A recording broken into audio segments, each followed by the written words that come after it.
हम समझते हैं कि कारोबार में नुकसान हो जाना खसारा है, हम समझ लेते हैं कि पैसे में कमी आ जाना खसारा है, हम समझते हैं कि नौकरी का छीन जाना जो है वो खसारा है।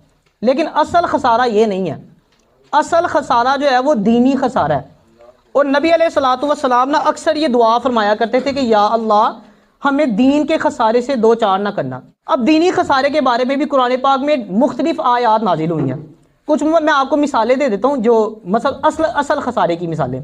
मिसाल के तौर पे एक बंदा जन्नत को हासिल करने में नाकाम हो जाता है, वो बंदा किस में है? खसारे में है। कुफर करने वाला शख्स जो है वो किस में है? खसारे में है। जिना करने वाला शख्स किस में है? खसारे में है। शिरक करने वाला शख्स खसारे में है।